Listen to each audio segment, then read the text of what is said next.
My new neighbor learned a very expensive lesson about property lines and personal boundaries. He thought my driveway was a free extension of his personal junkyard. And in the end, I was the one who had him towed, reported to the police, and ultimately driven out of the neighborhood. It was a battle I never asked for, but one I meticulously documented and decisively won. It all started with my house, my personal masterpiece.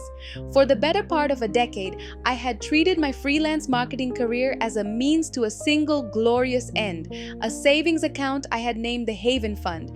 This wasn't just about buying property. It was about building a fortress of peace. I found it in a quiet suburb of Denver, Colorado, a lovely brick house on a street lined with towering ash trees. It was the kind of place where you could still smell cut grass in the summer and see kids riding their bikes until dusk. It was my sanctuary, and it came with a pristine, double-wide driveway. My little Subaru Crosstrek sat neatly on one side, a testament to order. The other side was my margin, my breathing room. It was reserved for my sister's minivan when she visited from Boulder, for the FedEx driver during the holiday rush, or simply for the clean, uncluttered aesthetic of a home that wasn't bursting at the seams. That empty rectangle of concrete was my symbol of a life carefully put in order. Then Robert moved in next door. He didn't just move in, he seemed to spill over, bringing with him an atmosphere of aggressive neglect. His own driveway, identical in size to mine, was immediately transformed into a memorial for broken down machinery. A vintage Dodge Charger, which might have once been beautiful, was permanently hoisted on jack stands, its engine compartment looking like a metallic hornet's nest. This mechanical patient was surrounded by a scattershot collection of greasy rags, empty coolant jugs, and rusting tools. Since his own space was an automotive triage unit, he simply decided to commandeer mine. It started insidiously. I would come home from a day of client meetings to find his enormous, mud-caked Ram 1500 parked squarely in my empty spot. The first time, I chalked it up to the chaos of moving. I'm a patient person. I understand life gets messy. I let it go. But then, it was there again, a few days later, and then again, the following week. It quickly evolved from an occasional overflow spot to his primary parking space. I would stand in my kitchen, waiting for the kettle to boil, and stare out the window at the hulking beast of his truck. It sat there with a kind of lazy arrogance, a daily silent announcement that my property lines were a polite fiction and my needs were utterly irrelevant. My reserve of goodwill finally ran dry on a blistering hot Saturday in early July. I was hosting my annual Independence Day cookout for my circle of friends. People were starting to show up, carrying coolers and bowls of macaroni salad. I had sent a group text telling everyone to feel free to use the open driveway spot. My friend Jessica called me, her voice tinged with confusion. "Hey, I'm outside but I can't pull in. Some huge truck is parked in your driveway." A flush of hot public shame crept up my neck. My guests, the people I had invited into my home, were forced to find parking down the block, lugging their kids and potluck contributions in the high-altitude sun. I spent the entire party smiling through gritted teeth, my anger a low boil beneath my hostess facade. After the last friend departed, I gave myself an hour to let the fury cool into resolve. I rehearsed what I would say, then, with my heart pounding a nervous rhythm against my ribs, I walked over and knocked on his front door.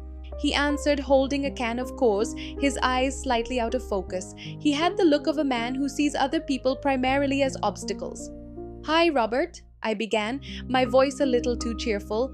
"I just wanted to ask you a quick favor. I've noticed you've been using my driveway, and I really need to keep that spot open for guests and deliveries. So I'd really appreciate it if you could start parking on your own property." He took a long, slow sip of his beer, his eyes drifting past me to the street. "Oh, yeah, sure thing." He gave a vague, dismissive little gesture with his free hand and started to close the door. There was no real acknowledgement, not a flicker of apology. It was the kind of placating noise you make to get someone to leave you alone. It was utterly meaningless. And he proved it the very next morning. I walked to my kitchen window, a familiar routine that now filled me with dread. My blood ran cold. The truck was there, but this was a new level of disrespect. It wasn't just parked in my spot, it was parked with belligerent precision, perfectly centered in the space, its massive chrome bumper practically winking at me in the morning light. This wasn't an oversight, this was a message. He was openly defying a direct, polite, face-to-face request. He was telling me my ownership of my own home was a joke to him. In that instant, the kind, conflict-averse neighbor I had been trying to be simply ceased to exist. I was done with polite requests. I was done being understanding. That night, I opened my laptop and typed up a formal notice. The language was cold, direct, and left zero room for misinterpretation. This document serves as a final, formal notice to cease and desist parking any and all vehicles on the private property located at this address. Effective immediately, any unauthorized vehicle on this driveway will be considered trespassing and will be towed at the owner's sole and complete expense. I printed it, marched outside into the dusk, and slid it securely under the driver's side windshield wiper of his truck. It was documented, it was official. There could be no more pretense of a misunderstanding. The next morning, I woke up with that now familiar knot of anxiety in my stomach. I went to the front door and looked out, and my heart just sank.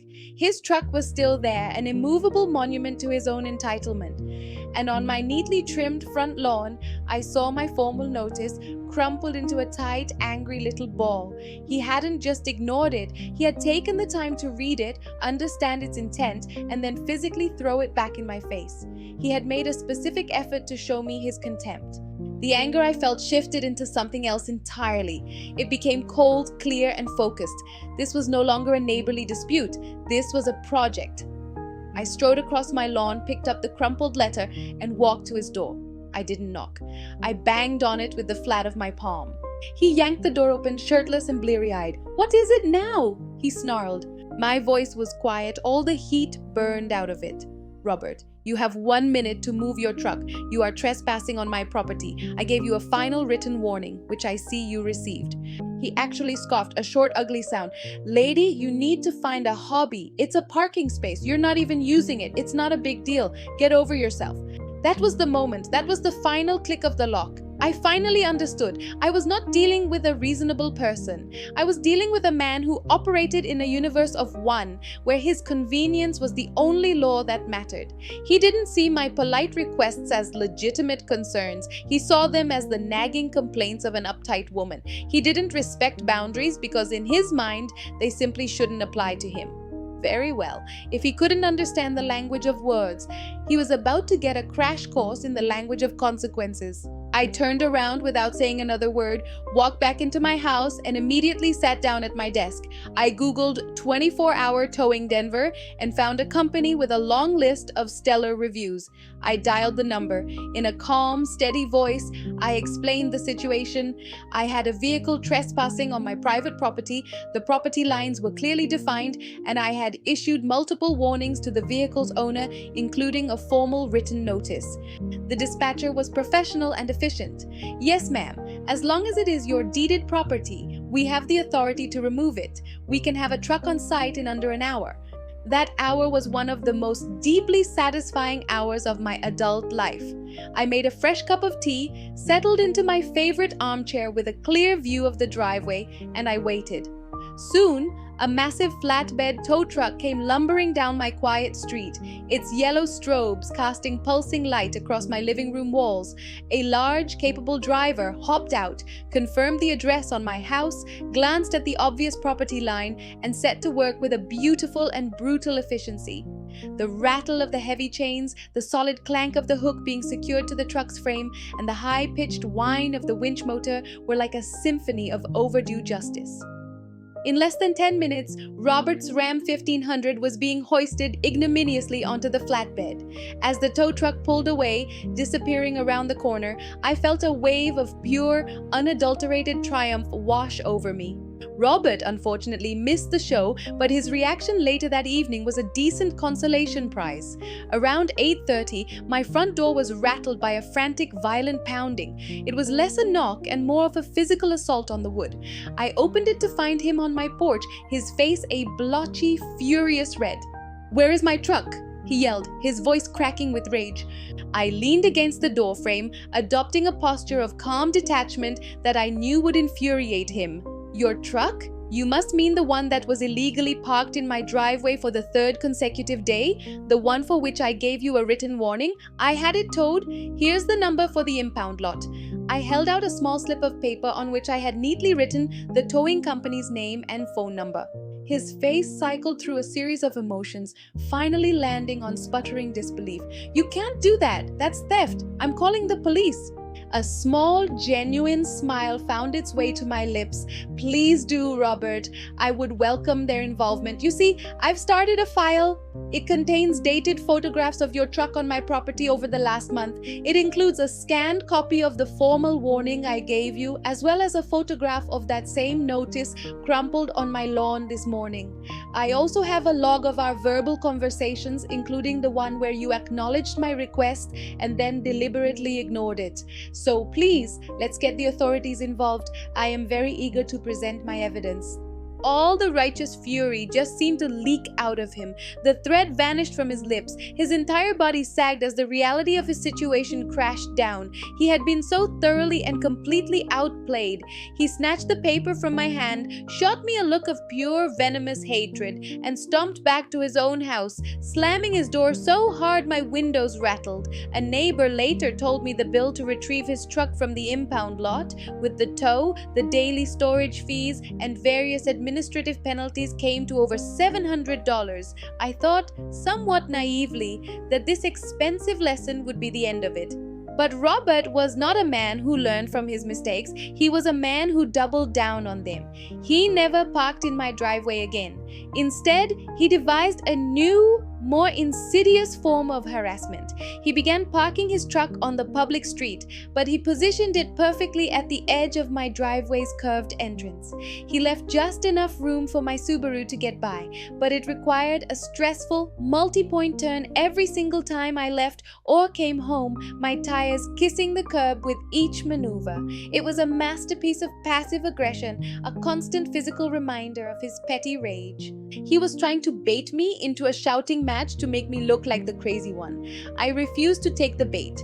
Instead, I became a student of municipal law. I spent a full evening combing through the City of Denver's website, navigating the dense legalese of the Transportation Code. And then I found it. Chapter 54, Article 9, Section 72. No person shall stop, stand, or park a vehicle within 5 feet of a public or private driveway. He was in clear, measurable violation of a city ordinance. The next morning, his truck was right there in its usual place of honor. I said nothing to him. I simply took out my phone, snapped a picture that clearly showed his front bumper well inside the 5-foot no parking zone, and I called the city's parking enforcement hotline. I calmly reported a vehicle violating a specific ordinance and gave them the address. Less than an hour later, a small city enforcement car pulled up. A uniformed officer got out, took a quick look, and happily affixed a bright orange parking citation to Robert's windshield. I watched from my window and raised my coffee mug in a silent toast. When Robert came out later and saw the ticket, his head swiveled immediately to stare at my house. I just gave him a pleasant little smile and a wave. You would think a $700 towing bill and a significant parking fine would finally get the message across. But Robert's stubbornness was a force of nature. He parked in the exact same spot the next day. I made another call. He got another ticket. He did it a third day in a row. A third call resulted in a third ticket. On the fourth day, facing hundreds of dollars in fines, he finally gave up. He started parking his truck a full block away, far from my property. An uneasy peace settled over our corner of the street. I had won the battle of the driveway. The war, however, was about to enter its ugliest phase. About a week later, I walked out to my car one morning and froze. Someone had taken a sharp object, probably a key, and gouged a long, deep, angry scratch all the way down the passenger side of my Subaru from the headlight to the taillight. There was no note. There were no witnesses, but I knew with a certainty that settled like a stone in my gut who had done it. My first impulse was to storm his house and unleash every ounce of my fury. But I caught myself. He would just deny it. It would be my word against his, and I would look unhinged. He had escalated from trespassing and harassment to criminal property damage, so I would escalate my defense. That weekend, I drove to Best Buy and made a significant investment in my own security. I bought a high-quality 4-camera 4K security system with color night vision, motion-activated alerts that linked directly to my phone, and crystal-clear audio recording. I spent the entire day on a ladder, methodically positioning the cameras. One provided a wide panoramic view of my driveway and the street in front of my house. Another was aimed with laser precision at the exact spot where I parked my car each night. My house was now a fortress with unblinking sentinels. I did not have to wait long for my investment to pay off. 4 nights later, at almost 3 in the morning, my phone buzzed on my nightstand. It was a motion alert from the camera aimed at my car. My heart pounded as I opened the security app and tapped into the live feed, and there he was, rendered in perfect high-definition infrared. Robert. He was creeping across his lawn, hunched over like a cartoon villain. He approached my Subaru, glanced around furtively, and then knelt down beside the front passenger side tire. I watched, a strange mix of horror and vindication, as he took a small tool from his pocket. I could see him meticulously unscrewing the valve stem caps from my tires. I couldn't hear the hiss, but I could vividly imagine the satisfying sound of the air escaping as he deflated all 4 of my tires. When he was done with his pathetic act of revenge, he gave one of my newly flat tires a spiteful kick and scurried back into the darkness of his own home. I saved the video clip, I backed it up to the cloud, I watched it one more time. It was flawless, it was undeniable, it was in its own way a work of art. The next morning, I said nothing. I didn't even look in his direction. I simply got out the portable air compressor I kept in my trunk, methodically reinflated all 4 of my tires, and drove directly to the nearest Denver Police Department precinct. I walked in and asked to file a report for vandalism and destruction of property. When an officer came to the front desk to take my statement, I didn't just tell him my story. I presented him with a flash drive. The entire incident was captured on my security cameras, I said, my voice even and calm. On this drive, you will find a time-stamped high-definition video file showing my neighbor, Robert, deliberately deflating all 4 of my car's tires at 2:53 this morning. The officer's entire demeanor shifted. He went from looking like a man filling out routine paperwork to an officer conducting a serious criminal investigation. He took my statement and the flash drive. That very afternoon, a squad car pulled up in front of Robert's house. I watched the entire drama unfold from my living room window. I saw the officer knock. I saw Robert answer, a look of confused irritation on his face. I watched that confusion curdle into raw panic as the officer began to speak. I saw him start to gesture wildly, denying everything, until the precise moment the officer must have mentioned the existence of the video. The change was immediate and total. Robert's shoulders slumped. All the bravado, the arrogance, the aggressive entitlement, it all just evaporated. He looked at long last exactly like what he was, a small petty man caught doing something stupid and malicious. That was the checkmate. After the police visit and the filing of criminal charges, Robert became a ghost. He would scurry from his front door to his car, his eyes fixed on the ground, never once looking in my direction. The constant low-grade stress that had been the background music of my life for months finally faded to silence. But the universe had one final, poetic piece of justice for me. About 2 months later, a beautiful sight appeared on his neglected lawn. A for sale sign. I don't know if it was the looming court date, the lawyer's bills, the public shame, or simply the misery of living next door to the woman who had so calmly and completely dismantled him. A few weeks after that, a moving truck pulled into his driveway, the first time it had been used for its intended purpose since he arrived. On the day he finally left, I was on my front porch watering my ferns. He was carrying a final, pathetic-looking box to his car when he looked up and our eyes met across the lawn. His face was a thunderous mask of impotent rage and bitter defeat. I gave him a small, polite wave. It wasn't a gloat. It was just a simple, final acknowledgement. He glared, threw the box into his car, and drove away from my life forever. A month later, a young family moved in. On their first day, the husband, a cheerful man named David, came to my door. "Hi," he said with a warm, genuine smile. "We're the Potters. Just wanted to introduce ourselves. And hey, if our moving truck is ever blocking you or anything, please just let us know. The last thing we ever want to be is a problem neighbor." A laugh, full of a year's worth of stored tension, bubbled up and out of me. "I don't think that will be a problem at all," I said, smiling back. "Welcome to the neighborhood." Later that afternoon, his wife brought over a plate of still warm chocolate chip cookies.